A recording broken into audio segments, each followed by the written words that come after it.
대부분의 교우들은 알지만 우리 모르는 청년들도 있기 때문에 우리 중국에서 사역을 하고 계신 선교사님이 추방을 당해서 한국에 와서 사역을 하고 있는데요. 우리 교회에서 후원하고 있는 우리 서석 선교사님, 서석 목사님과 제가 통화를 했습니다. 이분은 중국 사역보다는 북한 사역을 하는 분이에요. 북한에 있는 분들에게 복음을 전하는데 북한 땅에 못 들어가니까 중국 땅에서 북한 사람들을 파송하기도 하고 보내기도 합니다. 그리고 우리 교회가 하고 있는 보라 새것시대의 옷도다를 가지고 복음을 전하고 있고요. 중국 땅에 교회를 세웠는데 여기 몇 개라고 나왔습니까? 우리 주보에 24개? 뒤에 보시면 14개에서 24개죠? 14개 플러스 23개가 무슨 말인지 모르겠는데 하여튼 이번에 24번째 교회를 개척하신다고 하더라고요. 그래서 내일 우리 보라 세미나인데 오셔서 간증을 좀 해달라 얘기했는데 이제 이분이 일하고 계신 상황이라 평일이라 저녁 시간대 오면 못 맞출 것 같다고 그래서 못 오신다고 하더라고요. 그래서 휴가 때는 뭘 하냐 그랬더니 휴가 때는 중국을 간다. 중국 가서 24번째 교회 개척 예배에 참여하고 올 것 같다 이런 얘기를 하더라고요. 중국의 교회가 개척됐다는 말은 가정에서 모이는 예배 처소가 가정이고 거기에 두세 사람이 모이면 교회거든요. 그렇게 모이는 교회가 현재도 24번째 교회가 계속 진행되고 있다는 이야기죠. 오늘 여러분들 읽은 말씀처럼 사도행전을 묵상하는 가운데 이 서석 선교사님의 이야기를 들으면 딱 시대가 다르지만 딱 바울 같은 느낌이 들어요. 바울이 1차, 2차 전도 여행을 간 것이 바로 그 지역에서 건물이 없는 공간이 없는 가정에서 모이는 교회를 돌아보러 간 거거든요. 본인이 세운 교회거든요. 지금 서석 선교사님이 그 교회들을 돌아보러 간 거예요.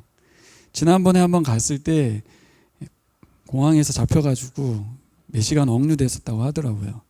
잘못하면 죽을 수 있는 거예요. 이 정보가 모두 공안에게 흘러가 있기 때문에 여러 가지로 좀 불편했었나 봐요. 저 같으면 그런 상황이 있었으면 다시는 가지 못할 것 같은데 휴가를 이용해서 계속 가는 거예요. 그리고 여러분 토요일하고 일요일 날도 계속 전국을 다니면서 사역을 하세요. 그러니까 금요일까지 일하고 또 금요일까지 일만 하는 게 아니라 또 다른 시간에는 학생들을 양육하고 복음을 전하고 주말에는 전국에 있는 교회들을 대상으로 사역을 하고 있어요. 그런 가운데 또 휴가까지 내가지고 가면 가정은 어떻게 되나 걱정이 되기는 해요. 막 뭐라고 하고 싶은데 한국에 살면서도 전혀 가족들을 만날 수가 없어요. 중국에서도 그래가지고 힘들었는데 한국이 너무 좁은 땅덩어리에 와 있는데 가족을 만나지 못하고 계속해서 이 사역을 감행하는 걸 보면서 현대판 사도행전의 바울처럼 사시는 분인 것 같다 그런 생각이 드네요. 왜 그렇게 중국 땅을 자꾸 갈까요? 뭐 안 가면 안 되나요? 잘 세워놨는데 알아서 하겠죠. 하나님이 알아서 하시겠죠. 바울도 마찬가지입니다. 왜 굳이 2차, 3차 계속해서 교회들을 돌아볼까요? 필요한 거죠. 성령께서 가라 하시는 거고 가서 그들을 굳세게 하고 또 말씀을 전하고 오라는 것이죠. 여러분 세워진 교회가 한치 앞을 내다볼 수 없는 위기의 상황에 처할 때가 있습니다. 그리고 막막하다는 걸 넘어서 위험한 상황이 예상될 수도 있어요. 그런데 선교사님이 그 공동체에 함께 할 수 없어요. 그럼 그 선교사님 심정이 어떻겠습니까? 그 교회가 위험하고 위험에 처해 있고 무너질 위기에 처한 걸 아는데 나는 갈 수 없어. 굉장히 마음이 힘들겠죠. 우리가 읽은 오늘 본문에는 비슷한 형편에 처한 바울의 마음이 고스란히 담겨있는 말씀을 오늘 읽었습니다. 오늘 이대 어린이가 읽었는데 박수 한번 쳐줄까요? 귀한 성경봉독 주자로 또 등극을 하셨어요.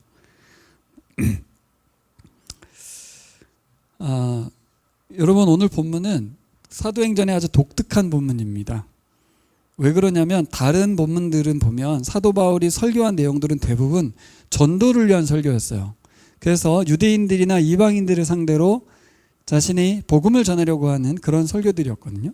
근데 오늘 본문에 있어만큼은 독특하게도 에베소에 있는 교회들의 장로라는 건 목사님들입니다. 교회 지도자들을 불러서 그들을 앞에 앉혀놓고 말한 거예요.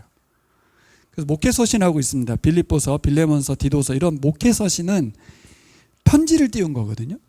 그래서 그 내용 자체가 굉장히 그냥 문장으로 돼 있으니까 실감이 안 나요.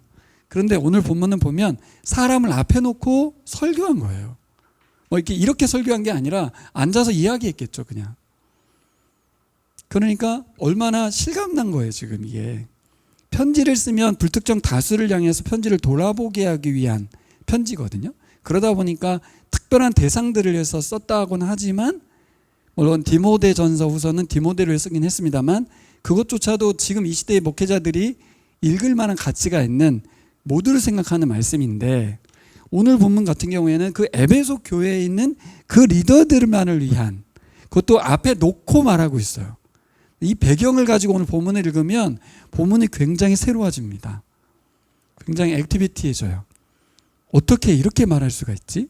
사람을 앞에 두고 막 이런 게 느껴져서 저도 바울이 특이하다. 이런 말 어떻게 사람 앞에 놓고 하지? 이런 말들을 막 말하는 거예요. 그래서 이거를 그냥 우리가 성경을 읽으니까 서신서 읽듯이 읽을 것 같아서 제가 오늘 말씀드리는 거예요.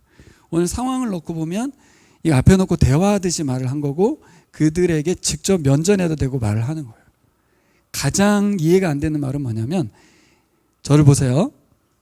여러분들이 다 에베소 교회에서 오신 목사님들이에요. 근데 뭐라고 말했냐면 당신들 가운데서 양떼들을 자기 양떼로 만들어서 주님의 양떼가 아닌 자기 양떼로 만들어서 타락한 목사가 나올 거야. 이렇게 말을 한 거거든요. 듣는 그 목사님들 마음이 어땠을까? 그리고 어떻게 그런 말을 막 하지? 돌려 말한 것도 아니고 정확하게 말했어요. 당신들은 당신들이 지는 양떼, 성도들을 자기 사람 만들려고 할 거야. 그런 사람 분명히 당신들 중에 있어. 이렇게 말을 했습니다. 그러니까 얼마나 이게 엄중한 말인지 그리고 듣는 사람들도 이 말을 꼭 들어야 될 이유가 있기 때문에 한 말이잖아요. 그런 어떤 배경을 좀 생각하시면서 오늘 말씀을 좀 읽고 들으시면 좋겠습니다. 결국 이거 왜 이렇게 할까요? 듣기 거북하는 걸 넘어서서 그런 말을 하면 안 되죠, 사실. 그게 우려가 된다 하더라도 따로 불러서 얘기하든지 조심스럽게 접근했어야 되는데 왜 이렇게 할까요? 여러분 결국 뭐예요? 교회가 위기의 상황이라는 거예요. 오늘 거기 배경이 나와 있어요. 자신이 빠지기 때문에 위기가 아니라 어쨌든 교회는 항상 위기인 것 같아요. 교회는 언제나 위기입니다. 중국에 있는 세워진 24개라는 숫자도 중요하지만 항상 중국에 있는 교회는 위기입니다. 왜요? 생명의 위협을 받고 있거든요. 이 믿는다는 것 때문에 죽을 수도 있는 상황에서 믿고 있는 교회거든요. 그러니 그들 중에 리더들은 어찌하든지 바로 서야 되는데 그 부분 때문에 부른 거예요. 왜요? 미리 알려주고 예방하려고. 교회가 무너지지 않기를 바라는, 교회가 와해되지 않기를 바라는 바울의 심정이 담겨 있습니다. 위기의 순간임을 느낀다. 지금 우리가 교회가 위기구나. 그러면 때가 늦을 수 있죠. 살다 보면 그렇잖아요.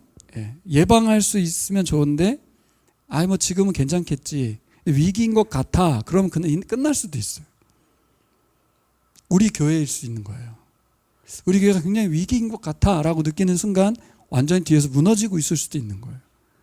그러니까 바울은 지금 위기의식을 느껴서도 그렇겠지만 예방 차원에서도 그 목회자들을 불러서 이야기하는 겁니다. 왜요? 이 마지막 만남이거든요. 이제 예루살렘으로 가시면 다시는 얼굴을 보지 못하기 때문에 오늘 마지막 절에 나와 있죠. 그들이 그렇게 안타까웠던 것은 다시는 얼굴을 보지 못하는 상황이기 때문에 어떻게 보면 유언적인 설교입니다. 마지막 당부예요. 그래서 말할 수 있었을 것 같아요. 제가 만약에 여러분들을 오늘 마지막 만난다고 하면 할 얘기를 하고 나가겠죠. 마지막이기 때문에 더 이상 해줄 말이 없는 게 아니라 가면 이제 얼굴을 볼 수 없기 때문에 무례한 말일 수도 있는 것 같지만 경고성 메시지도 날린 거예요. 듣는 교회 리더들에게 굉장히 묵직하게 다가오는 이야기였을 것 같습니다. 저는 우리 개척 5년차 우리 교회에게 주신 말씀으로 받아들이며 무게감 있게 한번 들어봤으면 좋겠습니다. 자, 오늘은 PPT는 이 지도 한 장으로 더워요. 자, 우리 3차 전도 여행인데요.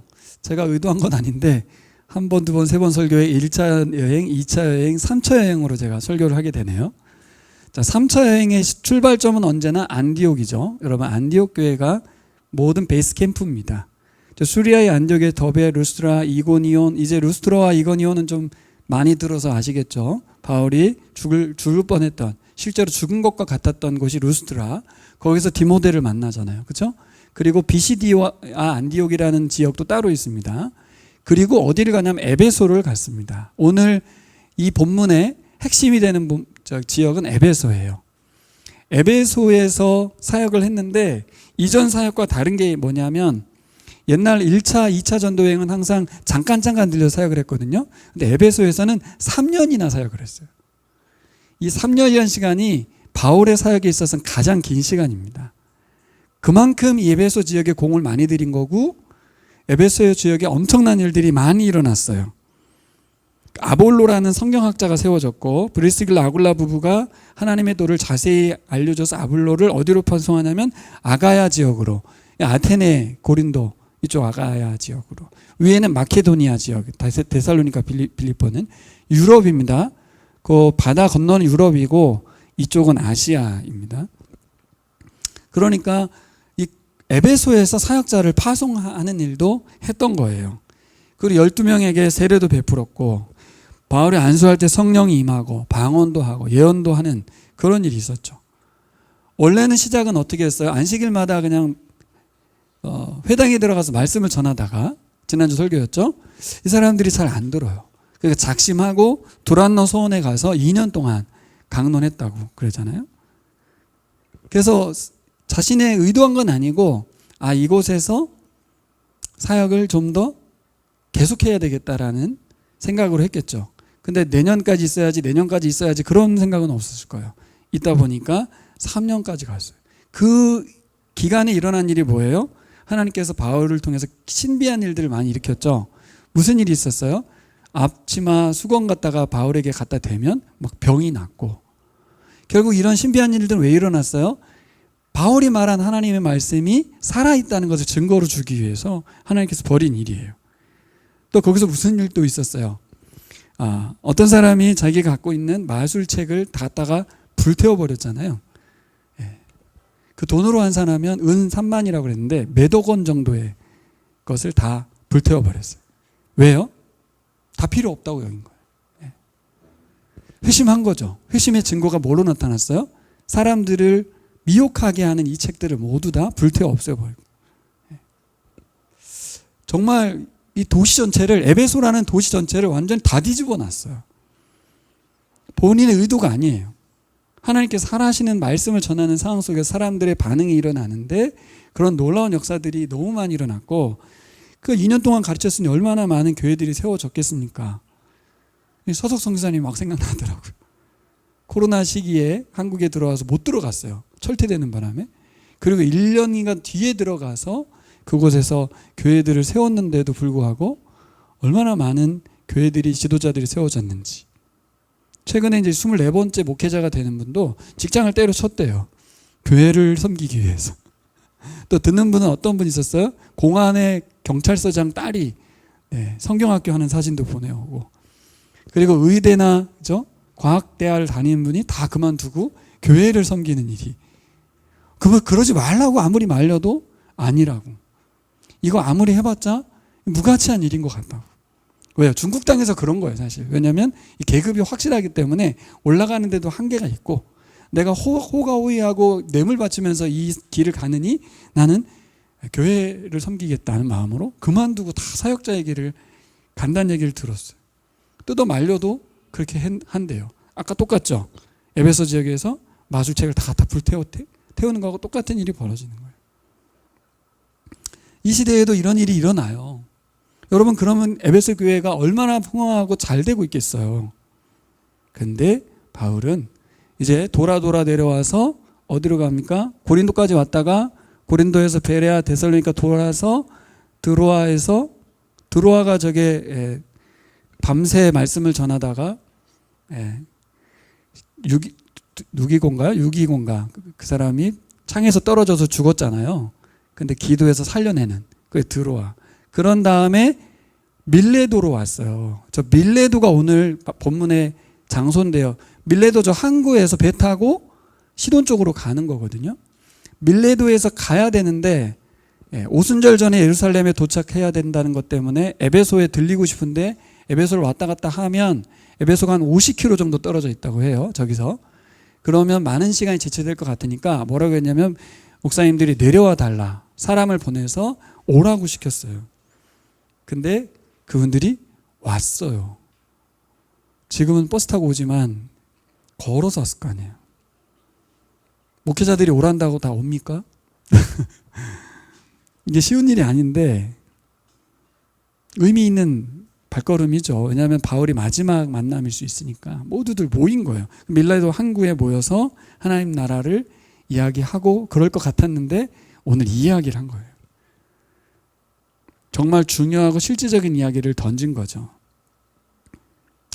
한쪽에서는 교회가 부흥하고 잘 나가고 교회가 세워지고 너무 좋겠지만 한편에서는 바울은 아는 거죠.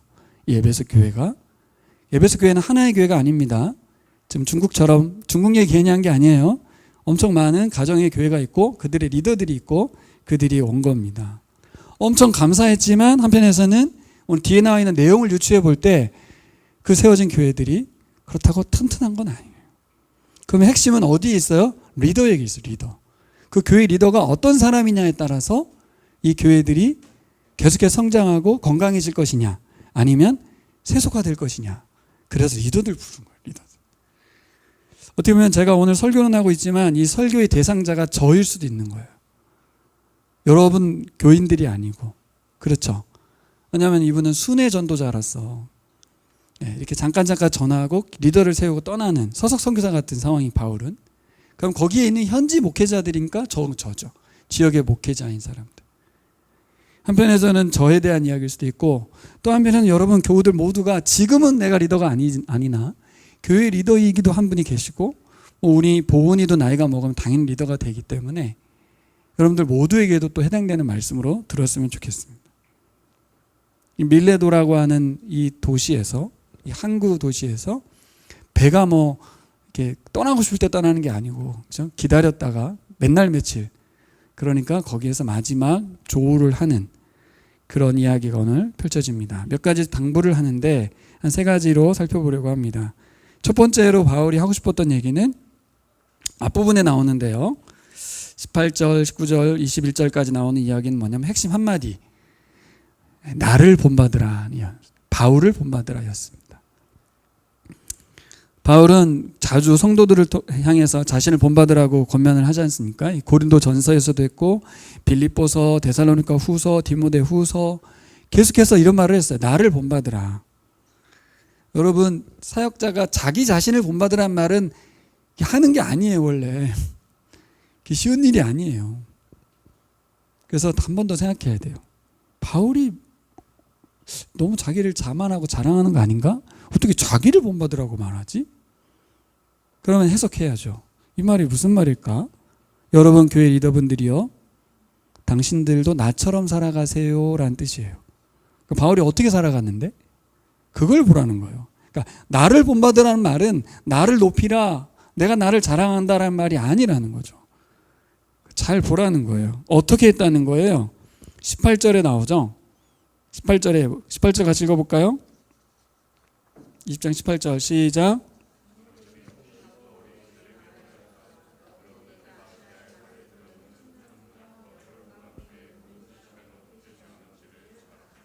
네. 잘 알죠? 같이 3년을 지냈으니까요. 그렇죠? 19절에 나옵니다. 자세히 읽겠습니다. 나는 겸손과 많은 눈물로 주님을 섬겼습니다. 그러는 가운데 나는 또 유대 사람들의 음모로 내게 덮친 온갖 시련을 겪었습니다. 네, 이렇게. 여기 보면 우리가 좀 자세히 봐야 될 부분이 이 겸손.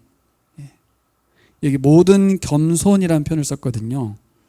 자기가 자기 자신을 향해서 겸손하다 이렇게 말하는 사람은 없습니다. 내가 얼마나 겸손하게 생각하는지 여러분들이 아시죠? 이런 말은 부끄러워서 하는 게 아니에요. 바울이 왜 이 말을 했겠습니까? 그 다음 내가 눈물로 섬겼다. 뒤에도 밤낮 3년 동안 여러분을 눈물로 훈계했다 이런 말을 하거든요. 그런 말도 하는 게 아니죠. 남들이 해주면 모를까. 자기가 내가 얼마나 눈물을 흘리면서 여러분들 섬긴 줄 알아요? 이 말은 하는 게 아니죠. 어색한 말이거든요. 근데 이 말을 왜 했냐고요. 진짜 눈물을 많이 보였기 때문이겠죠. 물론 그렇겠죠. 그럼 눈물의 의미가 뭔지를 이제 우리가 해석해야겠죠. 겸손이라고 하는 단어는 예수님께 사용하는 단어예요. 나는 온유하고 겸손하니 라고 말했던 예수님. 결국 이 겸손이라는 말은 어디에 등장하냐면 빌립보서 2장 5절에 나옵니다. 빌립보서 2장 5절 기억합니까? 너희 안에 이 마음을 품으라. 곧 그리스도 예수의 마음이니 라고 하면서 그는 근본 하나님의 본체시나 그와 동등됨을 여길 것으로 여기지 아니하고 자기를 비어 종의 형체를 가져서 사람들과 같이 되었다고 했거든요. 근데 여기서 핵심은 뭐냐면 겸손의 핵심은 뭐냐면 낮아지고 사람들과 같이 된 것은 행위고요.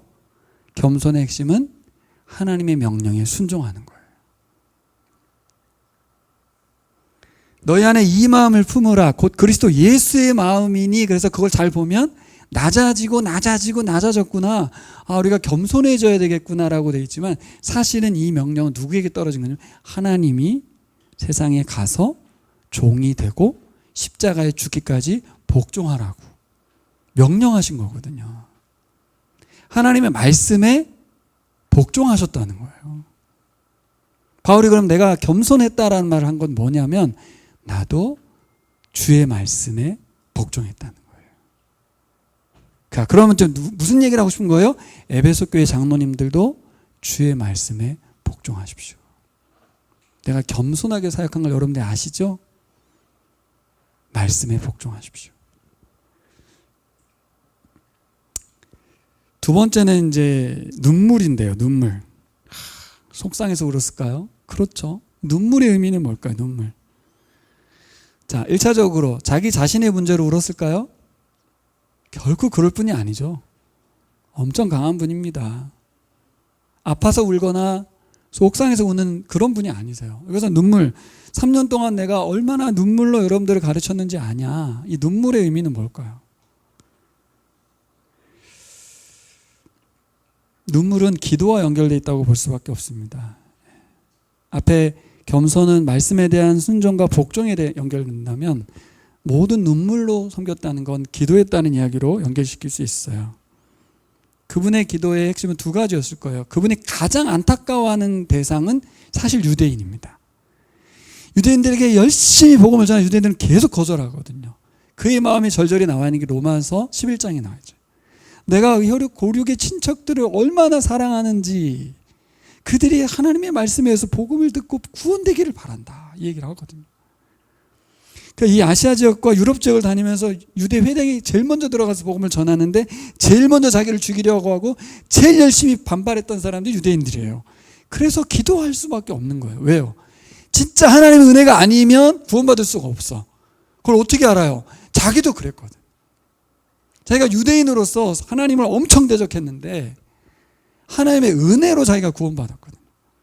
그러니까 기도할 수밖에 없다는 말은 그거예요.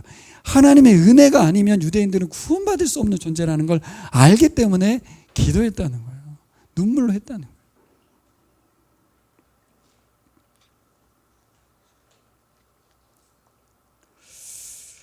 두 번째는 기계적이지 않았다는 의미겠죠. 눈물로 했다는 얘기는 사랑으로 했다는 얘기잖아요. 그죠? 감정을 표현하는 언어잖아요, 눈물이. 왜 울어요? 안타까움으로. 이 복음을 거절하고 있는 사람들 때문이잖아요. 두 번째는 이방인이겠죠. 하나님께서 이방인에게 보냈거든요. 근데 이방인은 더 하잖아요. 그리스 갔더니 어떤 일이 있었어요. 이름을 알지 못하는 신상 앞에 무릎 꿇고 있는 그들을 보면서 미치는 거죠. 왜요? 지난주 제가 마지막 이야기 드린 것처럼 사람은 존귀한 하나님의 형상을 갖고 있는 하나님의 영광이거든요. 사람이. 그가 하나님의 영광스러운 존재인 걸 잊어버리고 이름도 알지 못하는 신 앞에 가가지고 무릎 꿇고 있는 그걸 보는 아버지의 마음이 느껴지기 때문에 울 수밖에 없는 거예요. 사람이 왜 저렇게 자기 자신이 어떤 존재인지를 잊어버린 채 왜 저렇게 사냐. 그걸 보는 마음에서 눈물 흘릴 수밖에 없어요. 이것 또한 하나님의 은혜죠. 하나님의 은혜가 아니면 그 우상에서 돌이킬 수 없어요. 돈 앞에 무릎 꿇고 있는 현대인들이 그 돈의 우상 앞에서 하나님께로 돌이킬 수 없어요. 눈물 흘릴 수밖에 없어요. 눈물밖에 없는 거예요, 사도 바울이. 자, 이 이야기는 왜 했겠어요? 그 에베소에 있는 교회 목사님들에게, 리더 지도자들에게 우리에게 필요한 게 뭐냐? 말씀에 대한 순종, 영혼에 대한 눈물 어린 기도, 이것으로 사역을 해야 된다. 내가 그랬는데 내가 왜 그랬냐면 예수님이 그렇게 했기 때문에. 나를 본받으란 말은 예수 그리스도를 본받으란 말과 연결되어 있습니다.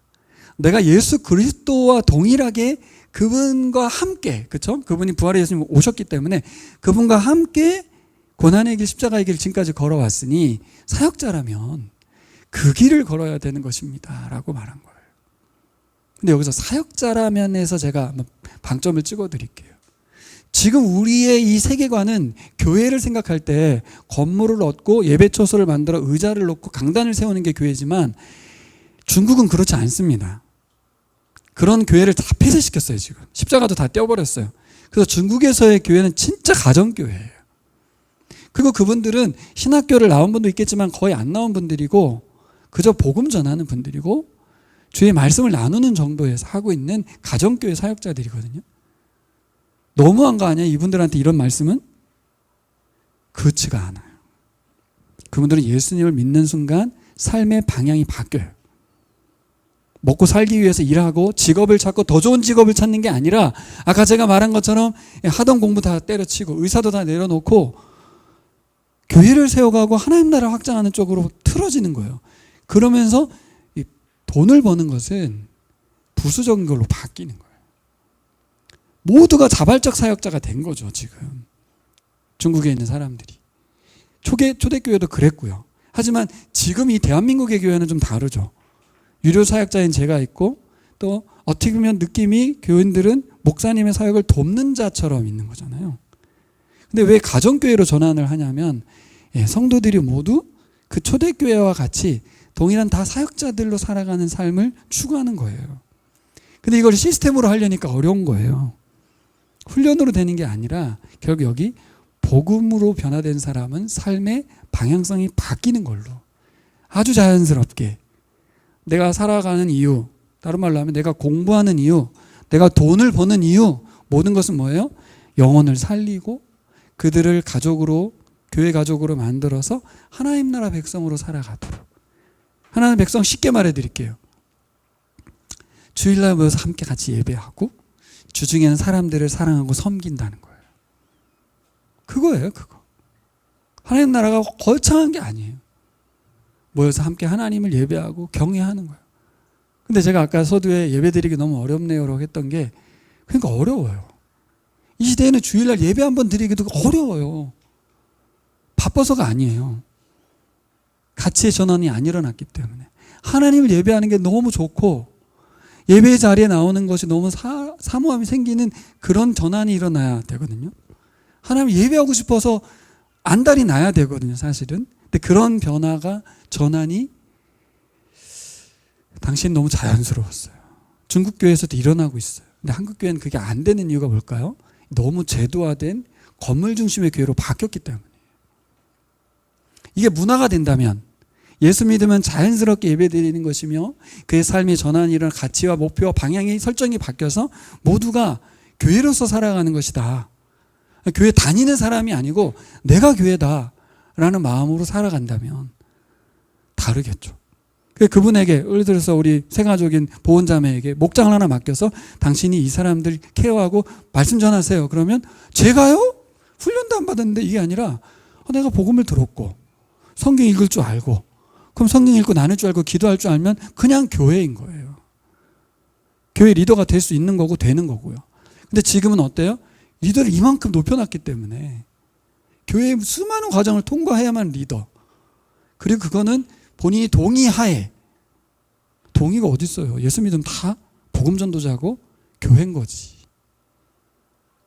리더의 동의를 밝힐 이유가 없어요, 사실은. 공동체가 부탁하는 거예요. 우리 이세호 주사님 이걸 좀 해주면 좋겠어요. 네. 그럼 리더가 되는 거예요, 그냥. 그의 공동체의 필요에 의해서 리더를 세우는 거니까. 어떻게 보면 이런 거예요. 우리 수아, 수빈이, 이래가 우리 진변쌤한테 선생님이 되어주세요. 이거예요, 이거. 저보다 하루 먼저 믿으셨으니 저에게 말씀을 좀 전달해 주세요. 이런 거예요. 근데 이게 너무 계급화되고 수직화되고 제도화된 것이 갖는 어려움이죠. 이 인식의 전환으로 될 건 아닌 것 같고, 제가 보기엔 오늘 본문을 보면서 내가 과연 하나님의 말씀에 대해서 어떠한 반응을 보이는지, 그냥 참조 수준으로 좋네 하고 듣는지, 아니면 오늘 바울이 말하는 것처럼 설교를 듣는 게 나의 삶의 직접적인 음성으로 듣는지, 여기서 이제 판가름이 납니다. 겸손과 눈물은 말씀과 기도로 내가 연결시킨 게 너무 짜맞춘 것 같습니까? 그럼 하나만 기억하십시오. 내가 겸손과 눈물로 사역한 걸 당신들이 알죠? 이 말은 내가 기계적으로 사역하지 않은 거 알죠? 여러분을 사랑으로 사역했습니다. 이 말이에요. 여러분을 사랑하기 때문에 하나님 말씀에 복종하고 순종해 왔고, 여러분을 사랑하기 때문에 기도하면서 눈물로 여기까지 왔습니다. 이야기를 한 거예요. 근데 왜 우리 가족도 아니고 자기에게 돈 주는 사람들도 아니고 평생 그냥 지나가다가 만나기도 어려운 그냥 각처에 흩어진 사람들을 왜 사랑합니까? 왜? 그게 사랑이 느껴지긴 하나요? 예? 여러분 사랑이 느껴져요? 생겨요? 예? 지나가다 본 사람인데? 예? 잠깐 본 사람인데 왜 사랑이 돼요? 그 영혼이 하나님의 형상을 가진 하나님의 영광의 존재라는 것을 복음의 눈으로 보고 있기 때문에 그런 거예요. 복음의 눈이 열리면 그렇게 보이는 것 같아요.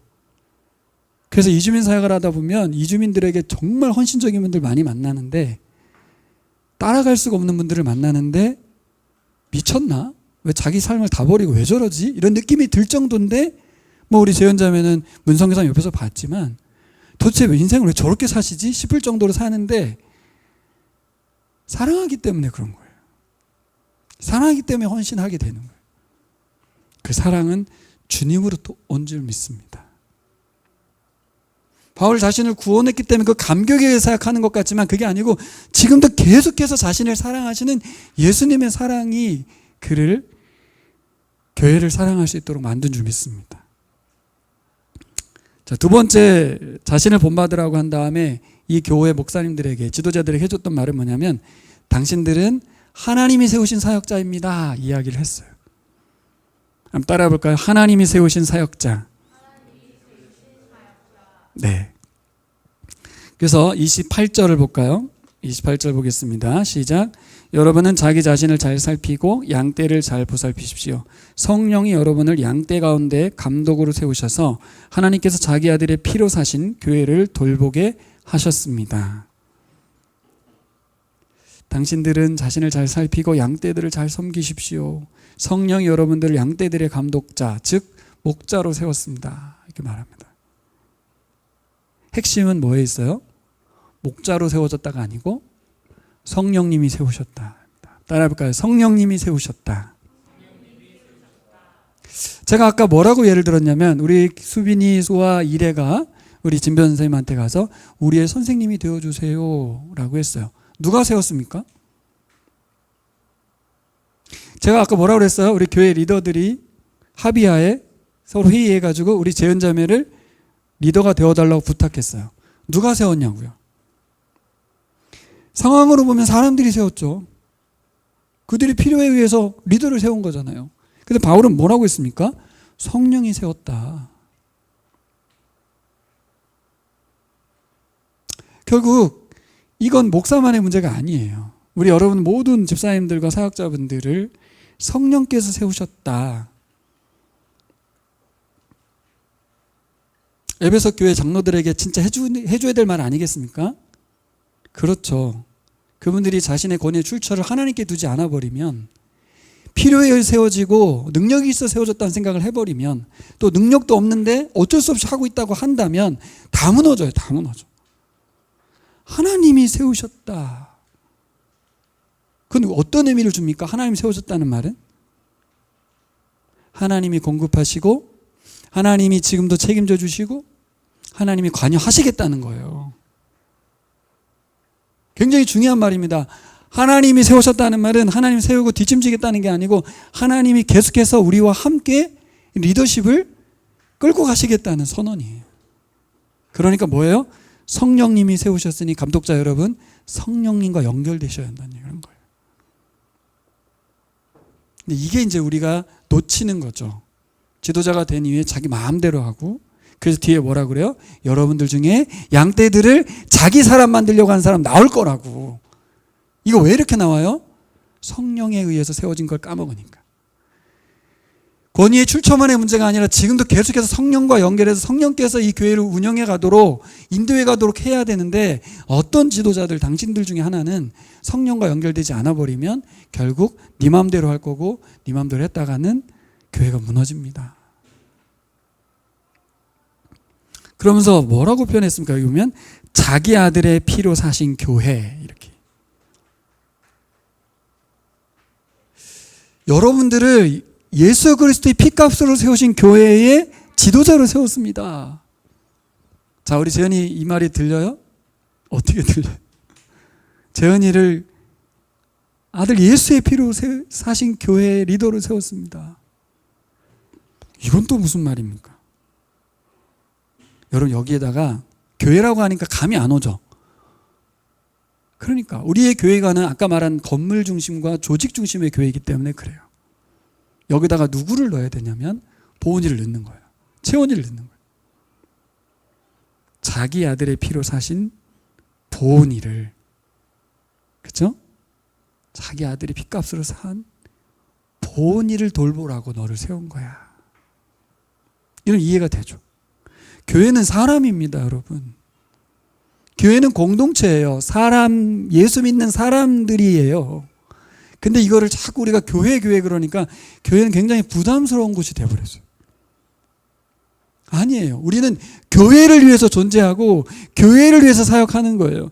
교회를 세워간다는 말은 예수 믿는 사람들을 하나님의 사람으로 성장시켜 간다는 뜻이에요. 근데 이게 조직적으로, 과학적으로 교회 성장하게 들어오고 막 이러면서 건물 세우고 조직 세우고 사람을 불리는 기술을 배우는 그런 학문이 되어버렸어요. 그러니까 교회가 이상한 상황이 되어버렸죠. 본질은 그게 아닙니다. 자기 아들의 피로 사신 천하보다 귀한 영혼들을 섬기라고 여러분을 세운 겁니다.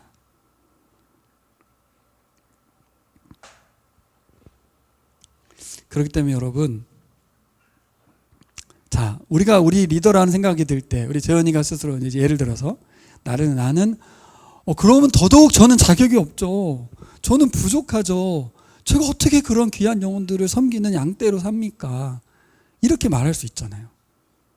그렇죠? 자기 자신에 대해서. 똑같아요. 성령이 세웠다는 말과 연결되어서 볼 때 같은 생각을 하셔야 돼요. 나 스스로 볼 땐 정말 난 아닌 것 같고 다른 사람 세웠으면 좋겠고, 다시 생각하셔야 돼요. 자꾸 나는 누구를 떼어놓고 생각합니까? 예수 그리스도를 떼어놓고 생각해. 나는 교회가 아니에요? 나는 예수님 몸에 붙어있는 교회가 아니에요? 나는 성령님과 연결되어 있지 않죠? 자꾸 그 생각에 빠져버리는 거예요. 성령께서 세우셔서, 성령께서 주도하셔서 내가 너와 함께 이 영혼을 같이 섬기고 사랑하는 교회로 살고 싶어, 이 말을 하셨는데 우리는 나는 교회는 아니고 쟤만 교회인 것처럼 생각하면 안 돼. 자꾸 리더가 됐다니까 책임을 물을 것 같은데 그렇지 않습니다. 성령께서 우리와 함께 교회를 세워 가실 거예요. 자기 피로 사셨다는 말은 나도 자기 피로 사신 분이에요. 서로가 교회인 거죠. 그래서 우리를 리더로 세울 때는 책임을 묻기보다는 함께 하나님께서 섬김을 통해서 예수 그리스도처럼 만들어가겠다는 선언이세요. 결국 리더가 돼야 예수님처럼 고난 받거든요. 무고하게 오해도 받고 희생도 하고 돈도 쓰게 되고 시간도 내게 되거든요. 리더가 아닌 사람들은 계속 받기만 하거든요. 그런 사람에겐 고난이 없죠. 즐거움만 있죠. 결국 우리가 언제 예수님처럼 됩니까? 바울처럼 살 때죠. 그러니까 목자들에게 이 말을 던진 거예요. 당신들 성령이 세우셨어요.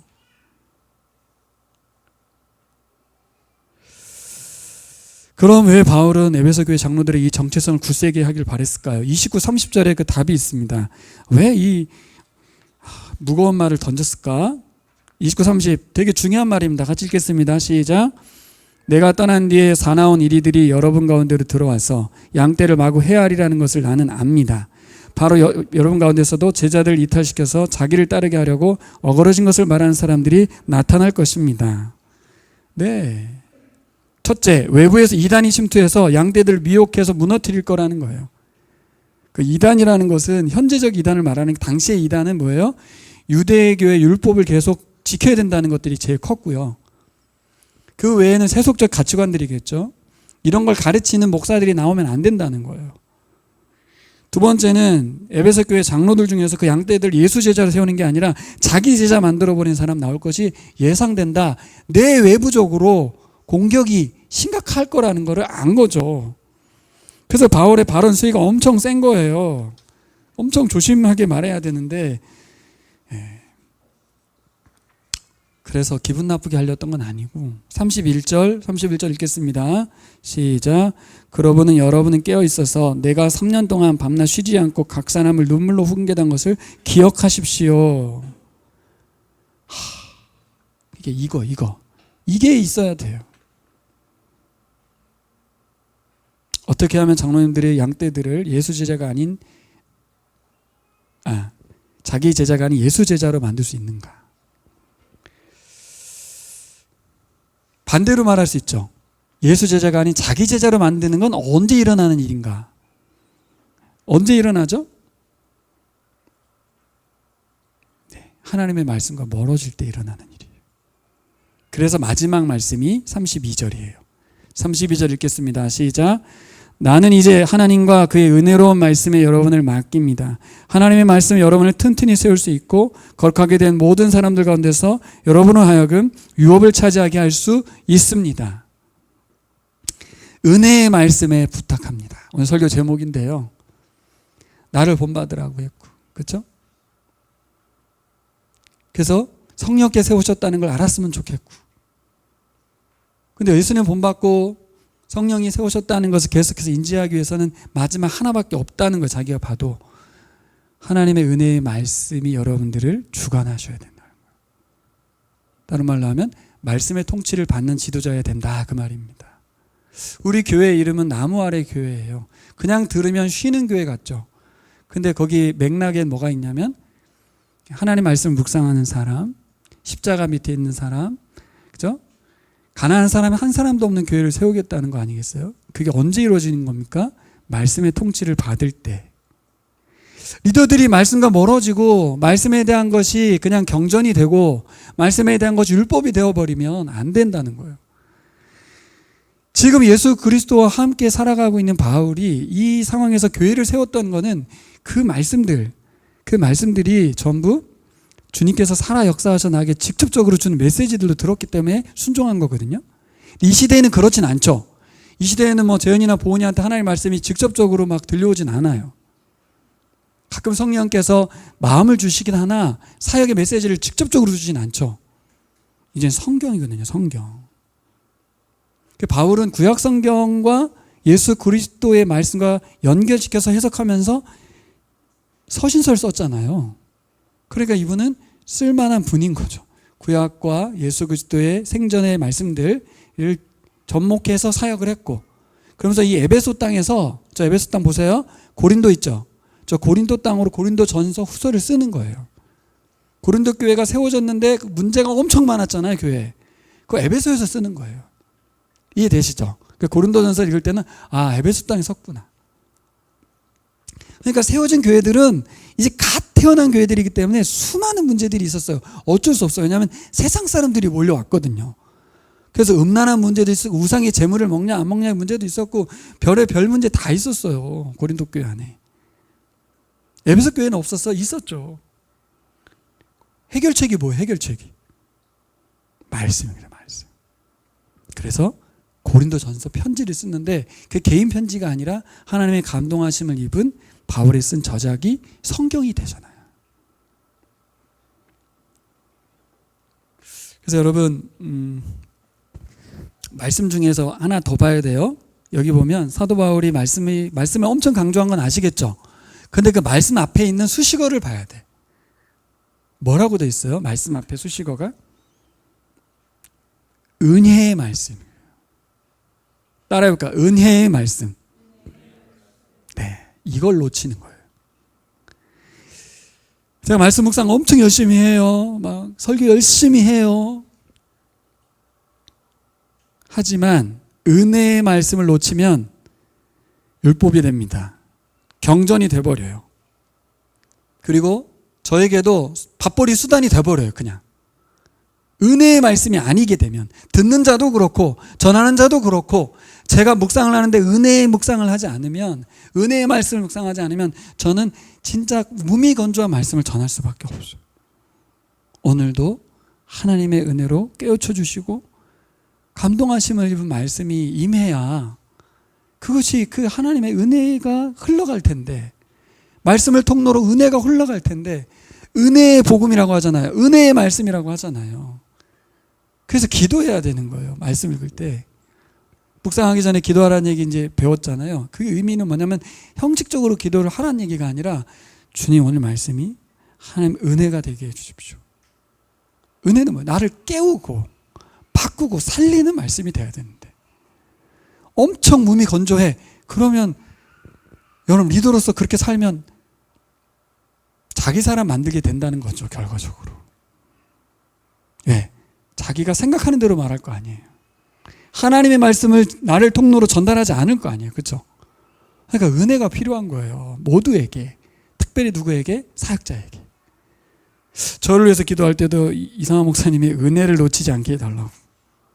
저도 우리 교우들에서 리더들 위해서 기도할 때 이 하나님 은혜 안에 머물게 해달라고. 은혜를 잊지 않게 해달라고. 그래서 얘기한 거예요. 제가 여러분 아시아에 있을 때 모든 눈물과 금손으로 3년 동안 눈물로 이렇게 사역했다는 걸 여러분 기억하십시오. 뭐예요? 저는 은혜로 사역했습니다. 하면 은혜가 아니면 사역을 못했습니다. 그 말을 한 거예요.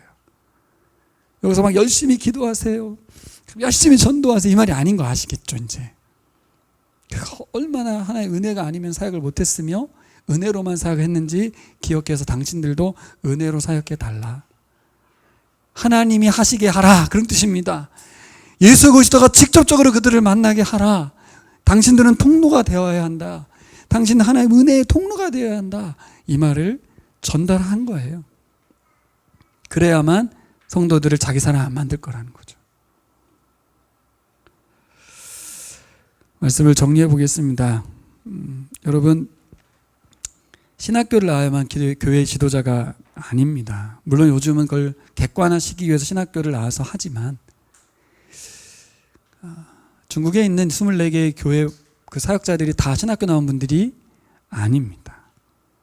선교사님에 의해서 보라 새 것이 되었다 하나랑 본인이 가지고 있는 성경 제자훈련 교재 딱 2개 가지고 사역을 하고 있어요.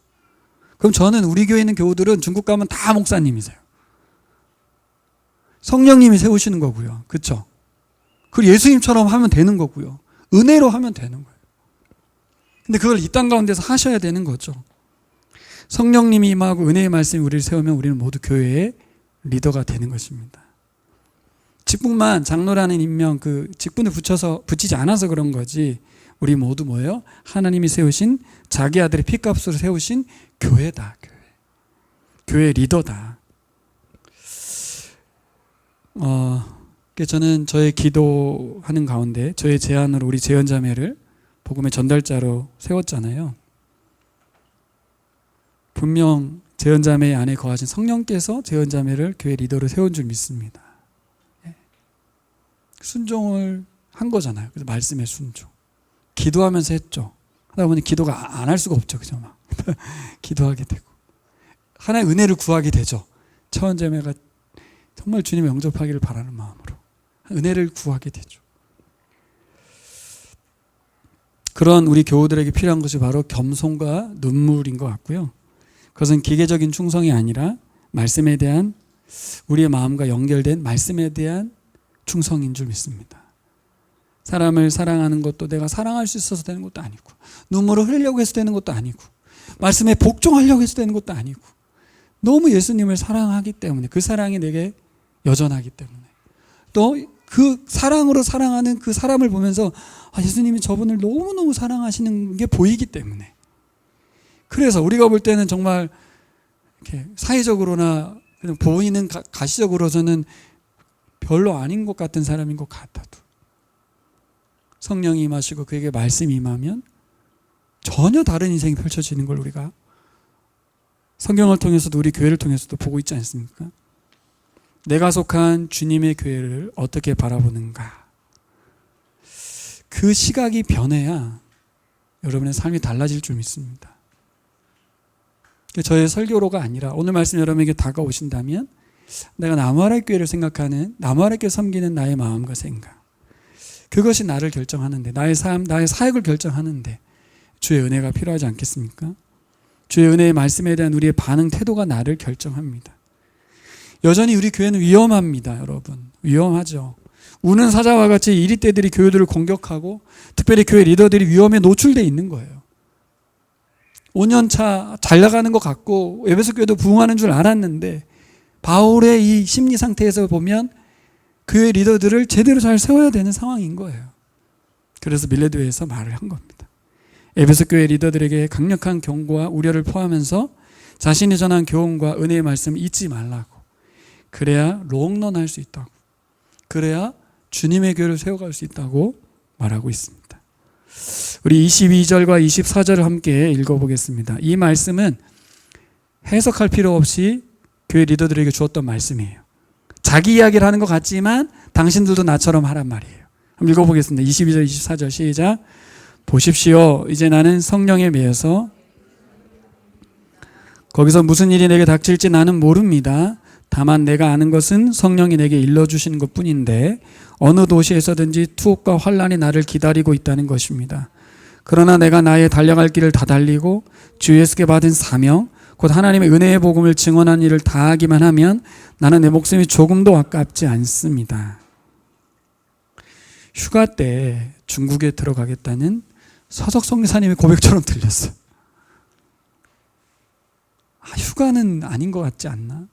매주 52주를 다니는데 언제나 죽음의 소식과 죽임을 당할 수도 있다는 걸 알면서도 그 땅을 밟는 분처럼 바울은 에베소 장로님들이 바울의 이 말을 듣고 그대로 삶 가운데 똑같이 고백하기를 바라고 이 말을 했던 것 같아요. 예전에는 그냥 자기 자랑한다고 생각했어요. 저는 그 뜨거운 자기 말을 선포했다고 생각했어요. 근데 잘 보면 맥락상 당신들도 이 고백을 같이 했으면 좋겠다. 여러분의 삶 가운데 이 고백이 여러분의 고백이 됐으면 좋겠다. 이 말을 하는 것 같아요.